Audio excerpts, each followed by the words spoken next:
Everyone, and welcome to Nature Connects, TNC's webinar series that connects you with scientists, experts, and influencers, and our partners from the US and around the world. Thanks so much for joining us today.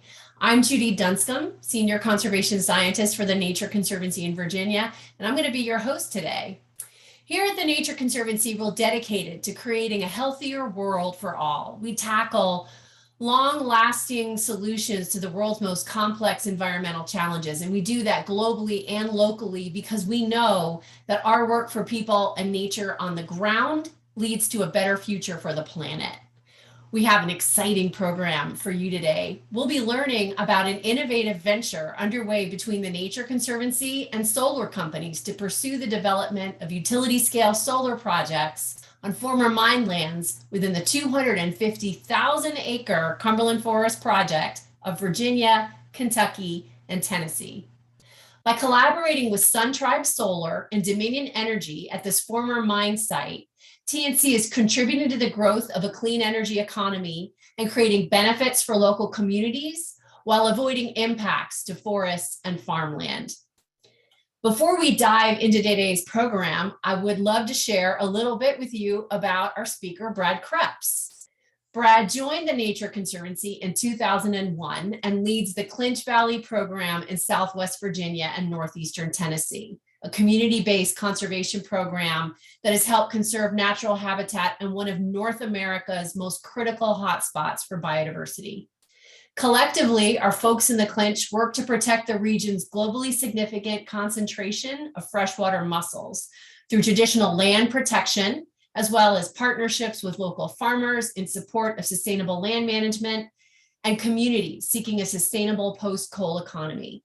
This program also manages the Cumberland Forest property, which is a mix of forests and former mine lands, and among other things, one of the few places in the eastern US that supports a wild elk herd. We have time for questions in the end, but as you think of things you want to ask Brad, please go ahead and enter those questions in the Q&A box at the bottom of your screen.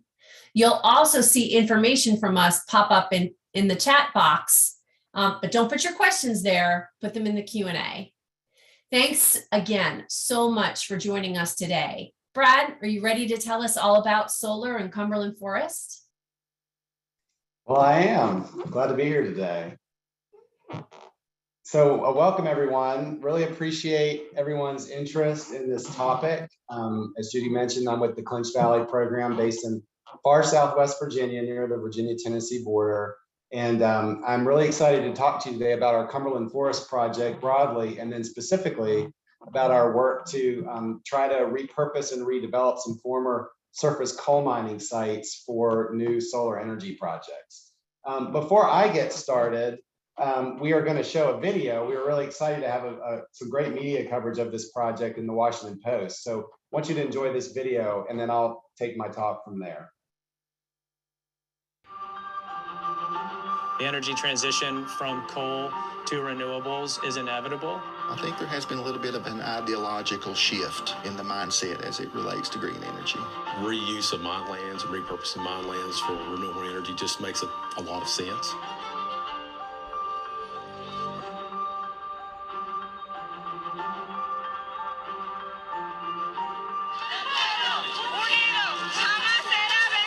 We need immediate, drastic, annual emission cuts, unlike anything the world has ever seen.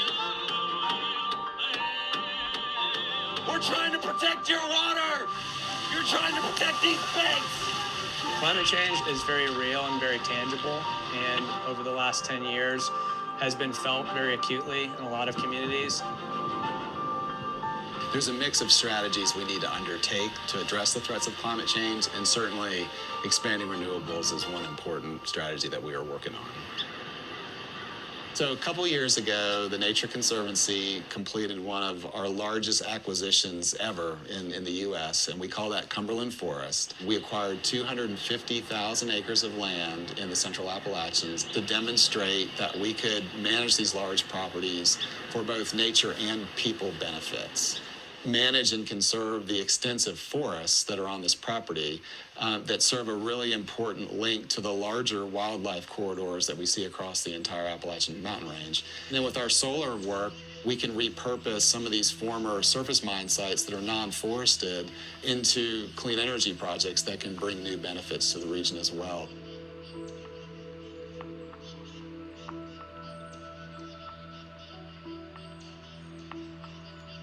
We are at the Elizabeth Mine Superfund site. It is an abandoned mine site. It was a site that had operated for well over a century, from the early 1820s up until 1958 when it closed.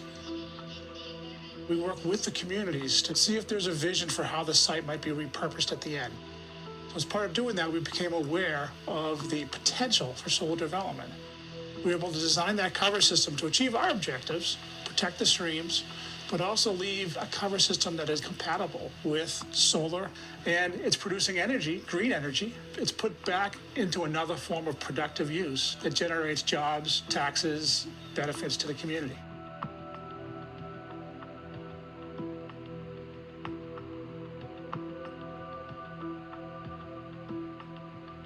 One thing we know about renewable energy projects is they do demand a lot of land. They take a lot of space. You have to ask the question, well, where can we put these projects? In the coalfield region, there's about 100,000 acres that's been impacted from mining.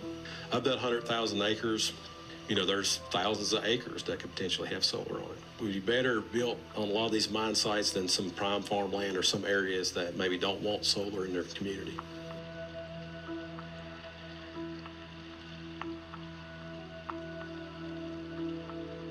We're going to put the miners back to work. We're going to put the miners back to work. I can tell you, the coal market in West Virginia has never been hotter. They cannot produce enough coal for the demand in the world. Is all of this worth effectively sanctioning our own economy and handing our energy sovereignty to China? We're not going to discount coal. We do still feel that coal has its place, but we also understand that there is a tremendous need for clean energy, and we want to be a leader in that industry also. Wise County has always traditionally been a coal-producing area. That's really the reason why the county exists. And that history goes back really to the early 1900s when coal was really booming. Of course, over the last several years, we've seen a drastic decline in coal production in all of Southwest Virginia, and that's had a major impact on our tax base. In Virginia, the peak coal production was in 1990, but there's been a downturn in the amount of mining due to the economic changes, climate change, and some emphasis on long-term environmental impacts from mining. Right now in Virginia, we're seeing, metallurgical coal is still really strong, coal for production of steel. But a lot of the coal operations, either they've mined all the coal they're going to mine, or it's not economically feasible to get to. And so planning for when the mining's done to promote economic development is something we're wanting to do. In all industries, thinking has to change. We build off of the past and we use that, but we have to look toward the future. And I think what's happened is people have seen change. They've seen how you can change. They have seen that we need to be very much on the cutting edge of technology. When you take a coal miner underground these days, he's not under there with a pick and shovel. He's under there with a very large piece of equipment that is high-tech as it can be, and he's running a computer most of the time. So that's what we're talking about. Men and women who are very well trained. Coal miners are traditionally a very hardworking, very technically oriented, skilled trade. And so we feel like that there could be some transition opportunities between coal mining and renewable energy.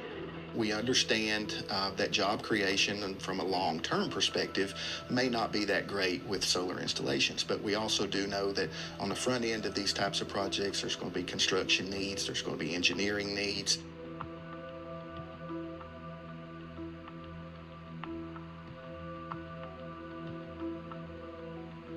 It's a very ambitious program to transition to clean energy resources. It's not something that can be done overnight. I think everyone understands that climate change is real. The transition will take some time. The projects take many years to develop. So we need to move now and need to move quickly if we want to meet our net zero targets. There are about 250,000 Americans working in solar today. To achieve a decarbonized electric grid by 2035, which is President Biden's goal, that would add another 1 million jobs to the solar economy. And we'll lean on local workers to help build those. So it's an opportunity for those coal miners to continue to participate in energy production, but just in a different way.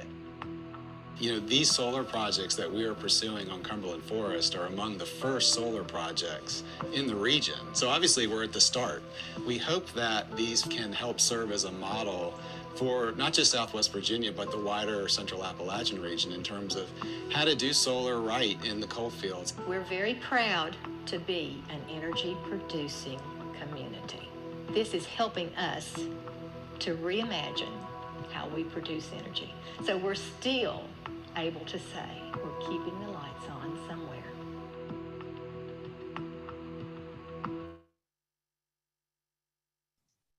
All right, hope y'all enjoyed that. I'm gonna go ahead and share my screen and we'll get into my presentation, which builds on some of what you saw in the video. Okay, so hopefully you're seeing my presentation screen. Actually, Brad, would you be able to launch the slides fully? We see the presenter view. Okay. Let's see. Not sure what I need to do to Go get up to rid. the top to display settings. Okay. Up at the top, yep, click down, swap presenter view, up, there you go. Okay, how's that? Looks You're in. great. Okay, great. So really excited to talk to everybody today about our Cumberland Forest project and the work that we're doing to try to repurpose some former mine lands in the coal fields of Virginia, Kentucky, and Tennessee into solar projects. This is a picture of the former Red Onion surface mine site in Wise County. And this is one of the sites that we are looking at as potentially being an opportunity to repurpose for solar energy. And so what I'm going to do today is tell you a little bit broadly about the Cumberland Forest project so you understand the context for the solar work. And then I'll walk you through, how we've been approaching solar on mine lands, why we're doing it, the opportunities we see, some of the challenges we're trying to overcome, and what we're learning from what I said in the video is these are some of the first solar projects in the region. So incredible learning going on through these projects. But to get started, the Cumberland Forest itself is a 253,000 acre land acquisition that the Nature Conservancy arranged in 2019. We actually created the Cumberland Forest Limited Partnership as a private limited partnership to acquire these lands, and the Nature Conservancy serves as the manager for these properties. And there's two properties that are in the Cumberland Forest project. The orange property on the right is the Highlands property in Virginia, and then the red property in the sort of center left is the Attaya property, which is at Cumberland Gap and straddles Kentucky and Tennessee. And we purchased these lands because they provide key connections to larger blocks of conserved lands in the Appalachians. And so this is part of an effort to conserve and connect larger connected areas of resilient forests in the Appalachian Mountains. And so we'll talk a little bit more about that, and then we'll get into the specifics of the solar project. This just gives you a sense of the location of the Cumberland Forest in the context of North American biodiversity hotspots. So the confluence of Virginia, Kentucky, and Tennessee is an area of some of the highest biodiversity concentrations in the US. And in acquiring these 250,000 acres, which is an area larger than Shenandoah National Park and Acadia National Park combined, we are really trying to first and foremost seek to develop strategies to conserve biodiversity on these large forested areas. The Cumberland Forest is also situated within a really important climate corridor. The Nature Conservancy has identified the entire Appalachian mountain chain from Alabama to Canada as being one of potentially the most resilient landscapes on Earth in terms of being able to adapt to a changing climate and supporting plants and animals and people as we adapt to a changing climate. And so the Cumberland Forest is situated right in the heart of this key climate corridor that we're working to conserve across all of these different states in the eastern US. And we have developed a vision for conserving and maintaining connections and maintaining a healthy, resilient, and connected Appalachian forested corridor across all those states. And it's really one of the top priorities of the Nature Conservancy. The Appalachians has been elevated to being one of 4 global priorities for the Nature Conservancy to demonstrate innovative work around biodiversity conservation and addressing the threats of climate change. And the big vision for us in the Appalachians is to do great conservation work ourselves and with partners to maintain and enhance a connected corridor of forests from south to north to sequester carbon and to create a stage for nature to adapt to climate as it changes in the future. And what I want you to understand is that a key part of that continental vision we have for conservation pushes us to think about innovative ways to conserve large areas that are currently not protected or under conservation management in the heart of the Appalachians, which is the coalfields region in Kentucky, West Virginia, Southwest Virginia, and Tennessee. And here we still have large, extensive areas of forest, but a fairly low representation of conserved lands. And so the Cumberland Forest Project is a very ambitious effort by the Nature Conservancy to acquire 250,000 acres in the coalfields and begin to build a new model to conservation that reflects the realities of the coalfields region.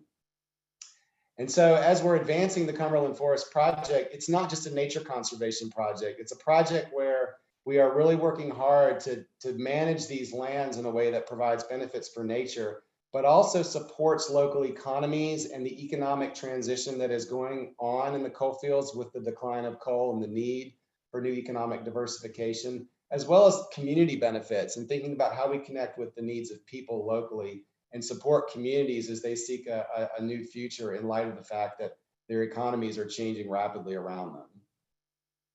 And that's the context with which the solar work really fits in. So the Cumberland Forest Project has a lot of different components to it. There's forest management, there's recreation development, there's solar, there's reclaiming mine lands, there's a community fund. It's a very rich project with a lot of different pieces. But at the end of the day, everything we do on Cumberland Forest, we hope will be good for nature and good for people. So I'm going to transition into the solar development dimension of Cumberland Forest for the rest of the talk. This is a picture of Cumberland Forest looking from Cumberland Gap south. And what I want to stress with this picture is that the majority of the Cumberland Forest property is forested. And that's why we purchased the lands. And that's our primary goal, is to maintain those forests as forests for all the benefits that they provide to nature and people. But because these properties are in the heart of the Central Appalachian coalfields, and they have a long history of intensive natural resource management, including coal mining, we have within these large forested properties areas that are former surface coal mines that are in a non-forested condition, such as the picture you see in the foreground here. So the surrounding Cumberland Forest property you see in the background, but this foreground picture of a former surface mine is also part of the property. And we've mapped about 10 to 12,000 acres, maybe about 4 to 5% of the property is in this non-forested, former mine land condition. And so thinking about ways we can manage these former mine lands within the property for nature and people benefits is really a key part of our project.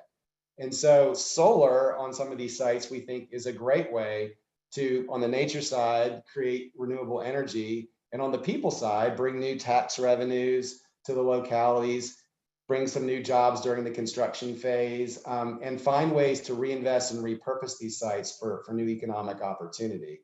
Now, not all of those 10,000 acres of non-forested mine lands are going to end up being solar projects. I'll talk about some of the characteristics of a site that works well for solar. But on some of these lands, we're also thinking about reforestation to reconnect larger forest blocks. And in some areas, we're managing for other types of wildlife like elk and other early successional bird species. So not all of these former mine sites will become solar projects, but where we have the right set of conditions, we are really excited about pursuing solar to demonstrate a really productive reuse of these sites. So I want to walk you through how we began to approach this. As I mentioned, we acquired these properties in 2019. I'm going to focus mostly on the Virginia property now, just as an example for how we're looking at solar. But when we made the decision to try to explore the idea of bringing solar investment to some of these former mineland sites, the first place we got started was reaching out to our friends and colleagues at the Virginia Department of Energy to get some help looking at ways we could map our properties to develop an understanding of places that had potential for solar development. And so the map you see on the left is the Highlands property, 153,000 acres, and the orange areas represented places that we started to light up and map as being potentially compatible with solar because they had existing utility infrastructure from the former mining activities. They were relatively flat. We had good access. They weren't permitted for any mining activities. They kind of checked a lot of different boxes for us in terms of being potential solar sites. We took that information and then we used our own science and nature conservancy filters around ecological values, the forested lands, which we have committed to forest carbon projects and which we don't want to convert to non-forest. So we mapped out and sort of blocked out all the forest lands, all of the other important wildlife habitats, and other things that we didn't want to see used for solar, just based on our other management objectives. And we created a map that sort of highlighted these green and yellow areas as potentially available for solar in the sense that they wouldn't conflict with some of our other management goals for the property in terms of nature and people benefits. And so we did all that work and we realized that we had reached a point where we needed to, as a landowner, we needed to go out and reach out to the development community and begin to find solar developers to take a look at the property and help us understand where we had potential. And so we went through a competitive process and solicited proposals from a variety of solar companies who we invited to come to the property, and we showed them our maps and we showed them where we were interested in solar and where we were not going to do solar because we didn't want to convert forests or other important habitat areas on the property. And we gave them that canvas and we let the companies explore ideas and develop proposals for us. And we asked companies to help us understand the financial terms of a relationship with a solar developer, and if we built solar projects on the property, how they would approach environmental management considerations. And also one thing that was extremely important to us was understanding developers' perspective on community benefits. Again, this whole Cumberland Forest project is part of an effort to support a transition in the coal fields and to support new economic diversification that's compatible with nature conservation. And so finding developers that really wanted to use these projects to bring value to local people in the Appalachians was another big filter that we used. So after going through a big process, we were really excited to land with two partnerships, two collaborations, one with Sun Tribe, who you heard from Danny Van Cleef on the video. He's the CEO of Sun Tribe. They're based in Charlottesville, Virginia, and they have a partnership with Sol Systems. So that's one arrangement. And then Dominion Energy is one of Virginia's largest public utilities, who's also constructing solar projects and is mandated through the Virginia Clean Economy Act to develop a substantial amount of solar in the next decade. So we landed on two collaborations, Sun Tribe and Sol Systems and Dominion. Collectively, we have 7 sites on the property that are now under option with these companies to be developed for solar. If they're all built out, it'll generate about 125 megawatts of solar energy. We announced these collaborations last year, so we're very early into this work. And solar projects go through a multi-year pre-development period before they get to the construction phase. So our sites don't have solar panels on them as of yet. The companies are working on a variety of site assessments, looking at the mine sites, looking at their geotechnical characteristics, their compatibility with their solar infrastructure and hardware. They're developing their designs for where the arrays will go and how they'll be designed to avoid sensitive wetland areas or other unique features on these sites. There's a lot of work that the companies have to do with third-party mineral owners. That's very characteristic of the coal fields. You have surface estate owners and mineral owners We are a surface estate owner, and so we're working with the mineral interests to get their support for the projects. There are other neighboring landowners that we hope will be part of this project, again, bringing more opportunity to local people. There will be siting agreements locally with the counties all the way up to the state level permitting. And then a big piece of the pre-development work deals with the utility interconnection studies and the power offtake agreements that have to be developed.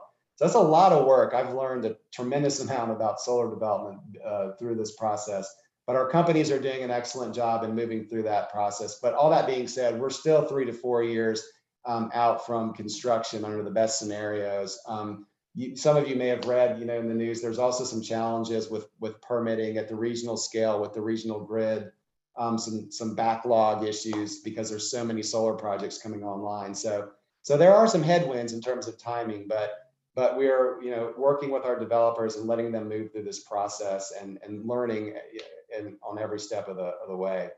One important thing I want to mention, in addition to going to construction, is when we go to construction on these projects, our developers are also committed to working with us and local communities on a community benefits plan that will actually have a budget and lead to specific investments in community needs related to workforce training or other capital improvement projects that are important to local people.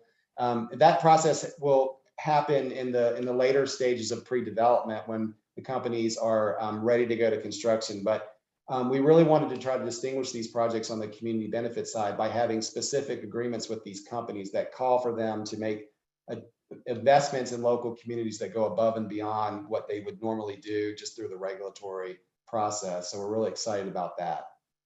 Once these are built, they'll operate for 35 to 40 years. And again, will generate clean energy and positive tax revenues in these localities and represent a new source of income in the coal fields, and also help the region begin to open up a new chapter as an energy producer in terms of being a place where we can develop renewable projects. This is just a picture of one of the sites, former surface mine. It's flattened because of the mining history. And this is kind of what all of our sites look like to some degree. This doesn't show an actual utility line, but there are nearby substations that make this site attractive for interconnection. And again, we are really keying in on the development of the non-forested lands, not developing the forested lands, and really trying to demonstrate smart siting in terms of keying in on non-forested lands for development. This is just a map that shows how our sites really line up with those green go solar areas that I showed you earlier. Some of the lease boundaries are broader, but the actual solar development panels and infrastructure will go in those green areas and some of those yellow areas, which we've identified as being compatible with our other management goals and protective of our forests. So again, we really hope to demonstrate smart siting through these projects. And this is all very much proof of concept. These are among the first solar projects in the region. There are some other projects moving forward as well, but this is part of the first generation of solar projects in Central Appalachia. So we're really excited about being on that front end of that learning curve and just trying to use these projects as a way to learn best practices and the best approach to repurposing former mine lands into new renewable energy projects. One of the powers of the Nature Conservancy is our ability to work locally, but scale our work to state and national and even global scales in terms of its impact. And one way we're trying to do that with these projects is that our work here in the Cumberland Forest is also part of a much broader effort that the Nature Conservancy has underway called Mining the Sun, which is a multi-state effort that the Conservancy is leading across the country to try to highlight the opportunity of repurposing former mine lands, whether it's coal mining lands in the east or hard rock mining sites in the west, for renewable energy and bringing new investment to energy producing communities that are going through a transition and still want to be energy producing communities, but are looking for new opportunities in the renewable space. While we also are able to demonstrate smart siting and the ability to repurpose disturbed lands for renewables and take some of the pressure off the conversion of forests or other important natural lands for renewables. We really want to try to show that we can reuse disturbed sites as we expand the renewable energy economy across the country. And a little closer to home in Virginia, the work in the coal fields is also connected to our broader efforts across Virginia to really advocate for the reuse of degraded lands, whether they're brownfields or mine sites, for renewable projects. Judy and others are doing great work at the state level to try to articulate that if we're smart, there are ways that we can develop renewables and take the space we need for that, but not compromise our priority conservation lands, our critical forested areas and wetlands and wildlife habitats and some of our prime farmland soils as well. So we really think there's an opportunity to be smart and to site projects in a way that is thoughtful. We're also working on strategies to develop some mitigation approaches when there are impacts to larger areas of forest, how to mitigate those impacts effectively, because we don't want to lose the important values of our forest lands as we transition to renewable energy. We want to try to find a balance between expanding renewables, but doing it smart so that we retain the important values that our forests provide for us. So a lot of exciting things about this project, a lot of learning, and it's going to be exciting to report over the next several years on how we're doing and how we're going. So really, I'll just stop there. I hope that was a helpful overview, and really happy to answer questions that come up from the group. So I'm going to stop sharing and hand it back over to Judy. Brad, we're still seeing your screen, just so you know. And when it's a good thing that you're happy to answer some questions, because we got a whole bunch of them coming in. You generated a lot of great conversation among our audience. So let's get started. The first question is kind of an interesting one to me. It's about the trade-off in power generation between developing the site for solar and developing the site for wind. And I recall that when we put out the RFP for solar on this site, that at least one of the developers, I think, was interested in wind, and we didn't decide to go with that. Can you reflect a little bit on that decision? Yeah, absolutely. So what's interesting is that there's not a one-to-one overlap between the wind resource and the solar resource. There are certain areas that are attractive for wind development, and then there are other areas that are attractive for solar. What we see in Southwest Virginia generally is that we think we have a better opportunity on the solar front with the former mineland sites. Our topography and elevation doesn't lend itself to really the most competitive wind resources that you might find off the coast of Virginia or in some of the higher mountain ridges in the other parts of the mountains. So generally, we think solar is a better play for us in Southwest Virginia and in the coal fields. We did get some interest from a wind developer who saw an opportunity on our property along what we call the sort of the Cumberland front. But for us, that area that they identified was all is all forested. And so for us, the conservation of those forests and those values of, recreation, clean water, clean air, carbon sequestration, forest products, that, those are for us a higher importance in our management goals for the project. So we decided not to pursue the wind project in favor of siting these solar projects on these disturbed sites. Great. Thanks for sharing that with folks. Yeah. There's a bunch of questions kind of around the land, the use of the land as it's being reclaimed from a mine land and converting it to solar. One question is it better for greenhouse gas emissions if we cover the mines with solar or repurpose it to nature? And then there's a couple of questions about whether we'll be able to incorporate sort of bird and pollinator plantings on the site. Tell us your thoughts on that. Yeah, those are great questions. So, something I mentioned early on. On Cumberland Forest, 250,000 acre property, maybe 10 to 12,000 acres of this non-forested former mine land. Not all of that will be good for solar, nor do we really want to put solar on all of those acres. We're trying to find the right sites for solar, but we also are really interested in really two other options: reforesting some of those former sites to create larger blocks of forest that we can reconnect, and then also managing some of those areas as more productive grassland sites that can support elk and other species that we care about. I have not seen, it may have been done, but I have not seen an evaluation of, what's sort of the carbon climate equation if we reforest a site versus put solar energy on a site, or a really productive grassland. That's a really interesting question. I just don't know the answer to that. I think all three would provide climate benefits, but it's a great observation. Something we should look into and consider. Judy, what was the other? Oh, the other part was about the pollinators.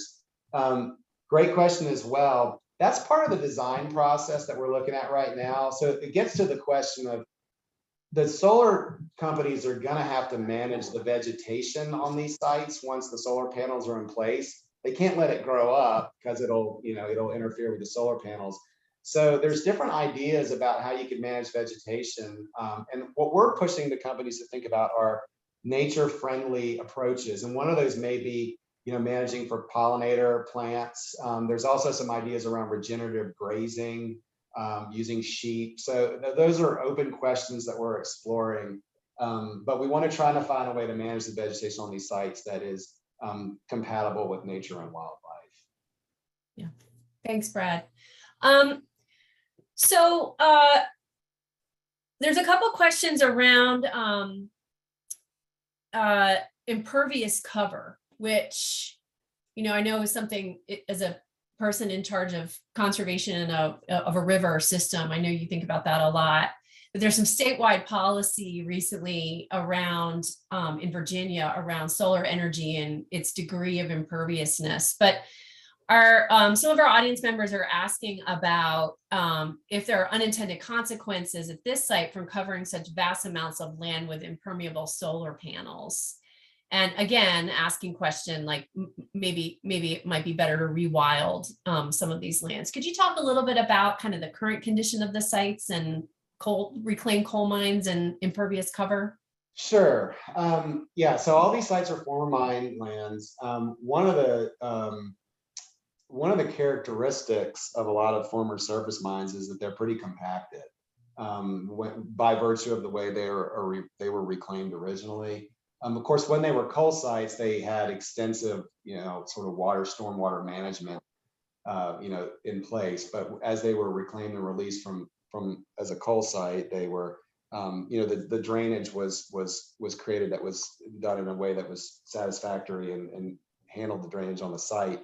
So right now they're basically sort of flat grasslands that have a lot of non-native species from the reclamation, and sometimes are being invaded by invasive shrubs like autumn olive and other things. I'm not really exactly sure the impermeability of those sites now, and I know there's a lot of questions about the stormwater regulations in Virginia and how solar projects are going to be affected by that. I know at the end of the day that the companies are going to have to manage stormwater effectively under their permit. And I think there's a lot of discussion happening between the solar development community and the Department of Environmental Quality about what that should look like.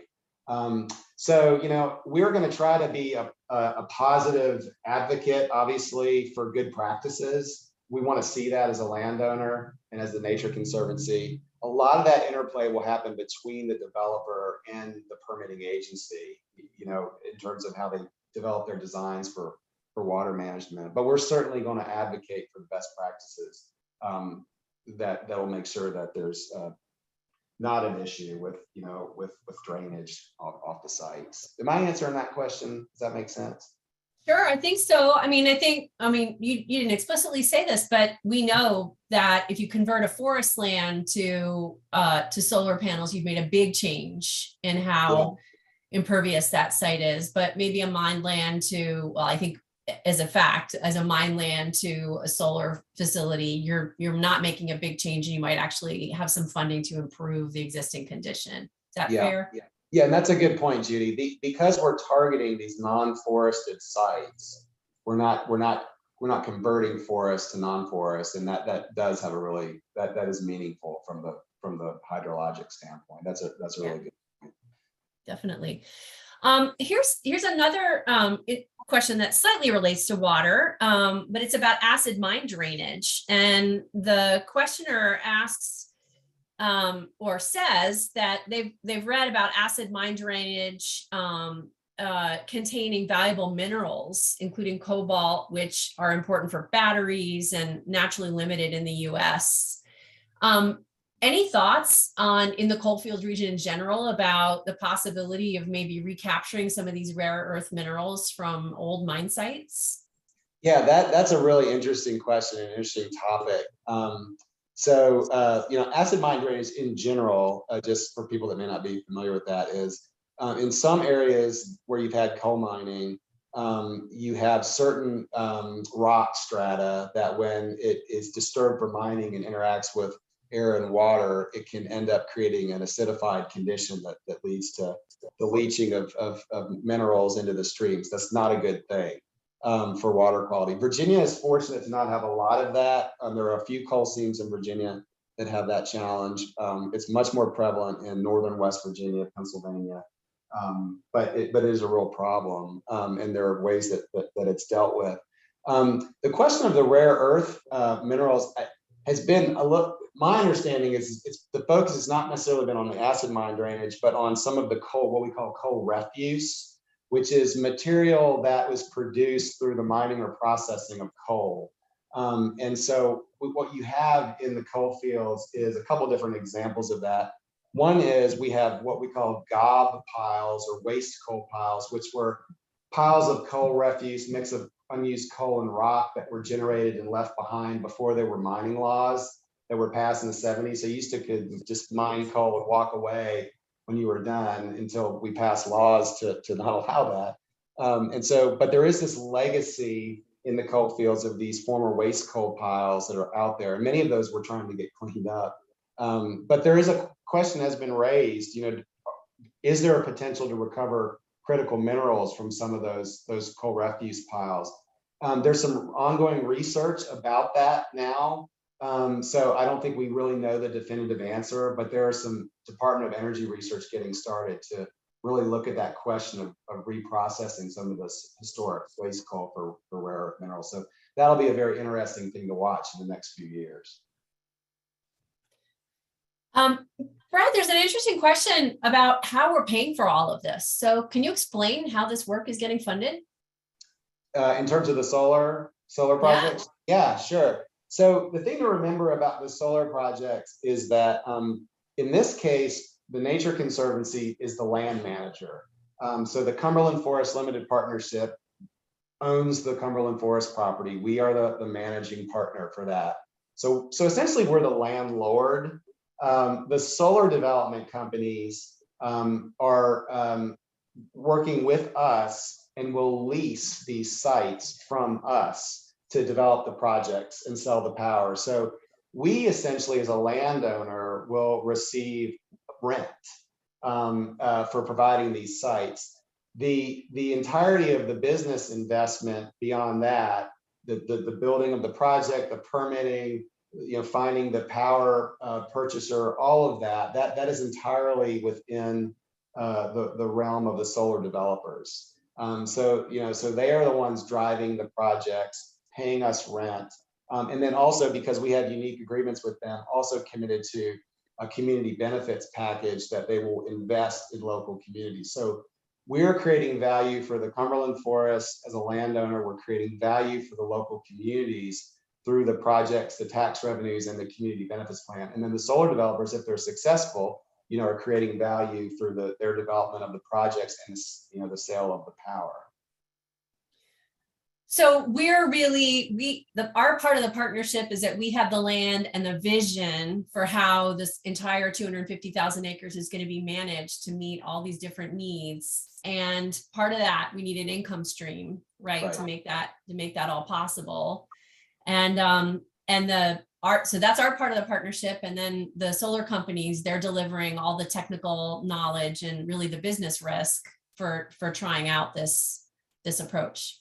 Correct. And to that point, one of the things that we are really learning and trying to learn through these projects is If we want to promote mine lands and brownfields and previously disturbed areas as sites for renewable energy to take the pressure off the conversion of green fields, if you will, it may be that some of these sites are more expensive to develop because of the past uses.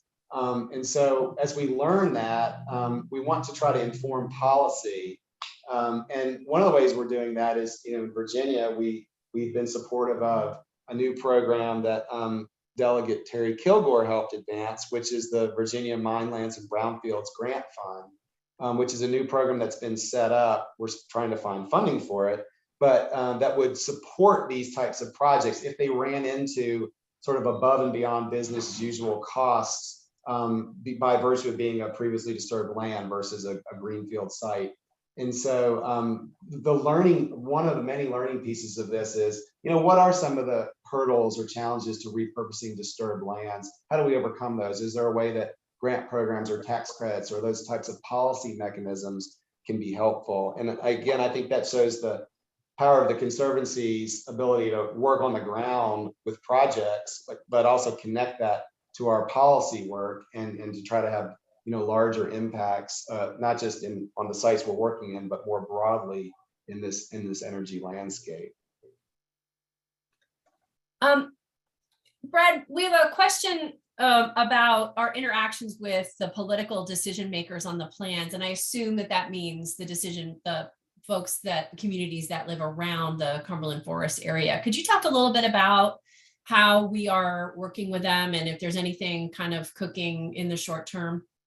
Yeah, absolutely. So, when we announced these projects, we even before we announced these projects, we engaged the localities where they were sited so that they knew that these were coming online. And the support, and one of the speakers in the video was Brian Fallon, who's with Wise County Industrial Development Authority. Great guy, great local partner. But the support from the localities has been really strong. People are really excited about the repurposing of these former mine sites and the new opportunities they're going to create for Southwest Virginia. Our local legislators, state legislators, and federal legislators are also extremely excited and supportive of this work as a way to reinvest in Central Appalachia. So that's been really strong, Judy. As we go forward, the creation of the community benefits plan will engage localities and local stakeholders as well. It's a new process for us that we're gonna develop as we go. But the idea will be that as our developers get a little closer to construction and have the certainty that they're green light towards a full built on a project, we will engage in a stakeholder process to get input from local people around the kinds of things that matter to them and how these development projects could invest in local interests that can be beneficial, like job training or other types of projects. So that's another element of what we're trying to do.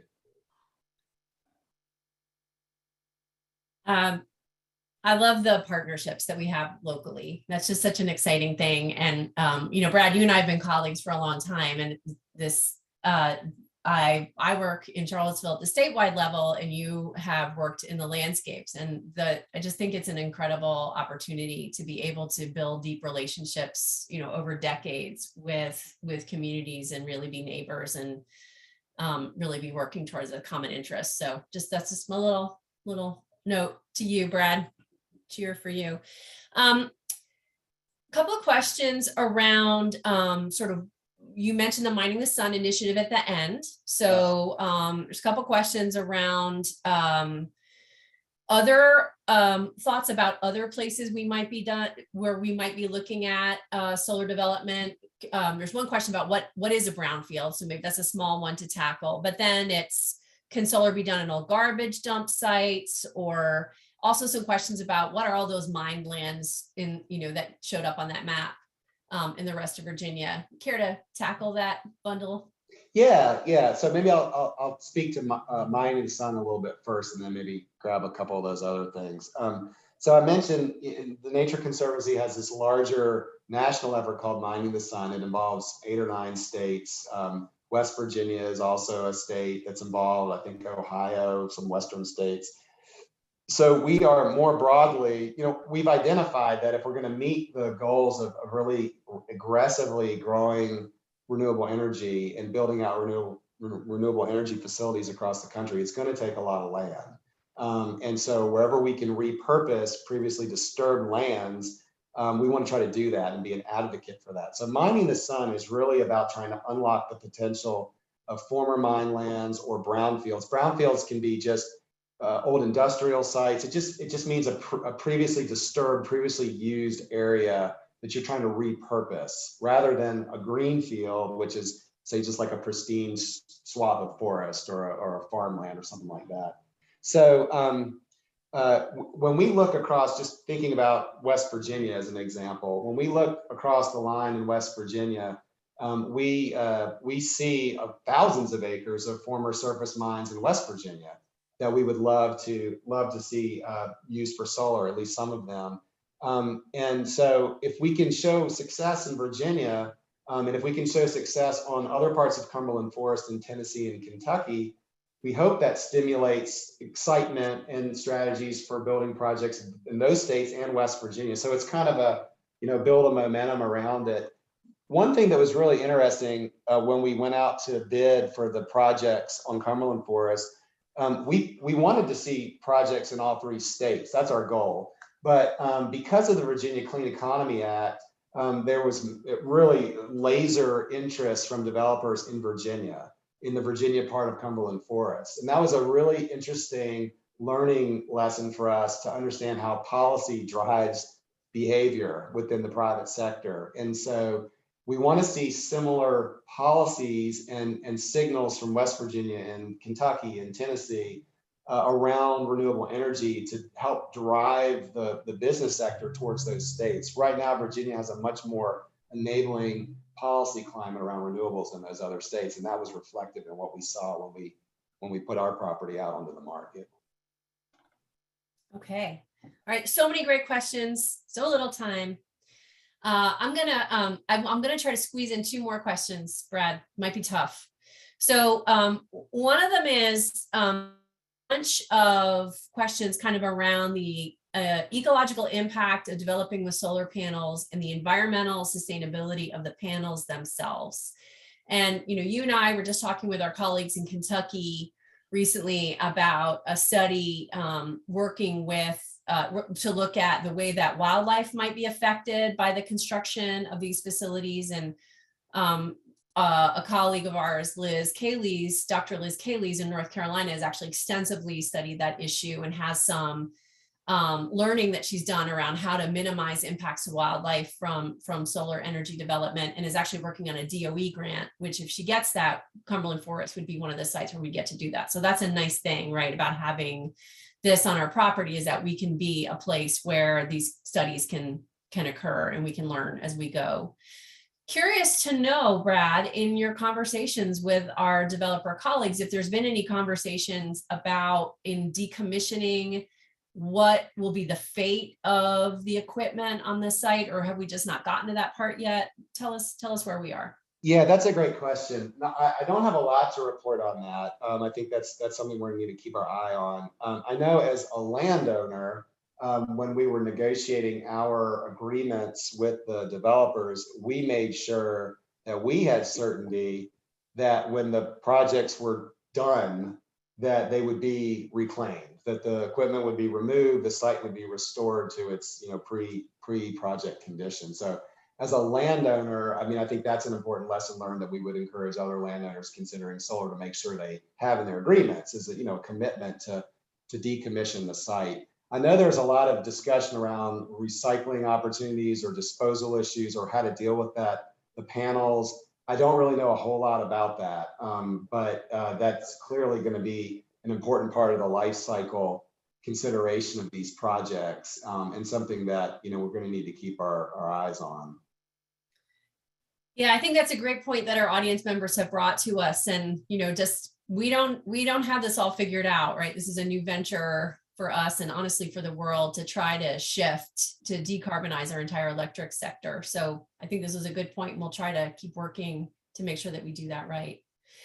Brad, last question for you is kind of around the future of Cumberland Forest. So the specific question, the questioner wants to know, there's the properties are kind of disjointed. Is there plans for sort of infill around some of those?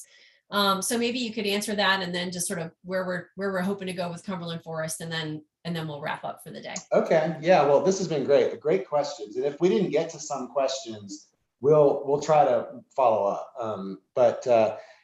Cumberland Forest is a really exciting project. It's huge in its scope. As I mentioned today, we've talked about the solar on mine lands piece of Cumberland Forest, but it's a very ambitious project with a lot of different parts. As I said at the outset, the big picture goal is to try to demonstrate we can manage this 250,000 acres in ways that are good for nature and people. And we're doing that through sustainable forestry that, obviously supports healthy forests and carbon storage and wildlife and water quality, but also provides jobs and provides wood products into economies. We're working on outdoor recreation projects. We have a goal of creating permanent public access for recreation to as much of this property as we can. We recently announced a big win on that front in Tennessee, where we signed an agreement with the state to permanently secure 43,000 acres of the property for public recreational access. So after the Cumberland Forest Limited Partnership eventually sells this property, we're leaving behind permanent agreements that provide for public access as well as conservation protections. So the big picture here is that if we can do a great job with this first really big land acquisition in the coal fields, and show that we can create a positive financial return, positive environmental outcomes, and positive benefits for people, we want to do more of these types of projects. We have a vision for conserving connected forests from Alabama to Canada, and there are other very large forested properties in the coal fields that need conservation management. But these properties are so big that our philanthropic-based model, we can't do it with that. We've got to try new models, and this impact investment model, creating a limited partnership and being a for-profit entity is something we're testing, but we think it could unlock the potential to invest in nature at a very large scale in the Central Appalachians. And that's going to be key if we're going to achieve this grand vision and ambition of holding the Appalachians together in the face of a changing climate and in support of people and their needs. Brad, thanks for all of that. Thanks for the amazing work you do. Thanks for the time that you've spent with us today. It's always a privilege. It's always a good day when I get to spend an hour talking about big ideas with you. So thank you so much. I'm afraid we're at the end of our time today. So I really want to thank the audience who tuned in for your support of the Nature Conservancy, because it makes all of this work possible. We'll be sending everyone a follow-up email over the coming days with links to the resources we talked about, recording, and questions that we didn't get to, answers to questions we didn't get to today. If you're enjoying these webinars, please share them with your friends. Invite them along, share a recording. It would be great to have an even bigger crowd. Join us for our next webinar next Thursday, June 16th at noon. We'll be chatting about the Nature Conservancy's work in the grasslands of northern Tanzania, the home of the Serengeti Ngorongoro crater and the Maasai people. Alphonse Malia, TNC's Northern Tanzania program lead, will talk about how people and wildlife coexist in these grasslands and the growing threats from invasive species of plants and the overgrazing of livestock. You won't want to miss it. So sign up today at nature.org/MA webinars. Thank you again for joining, and we hope you have a wonderful afternoon.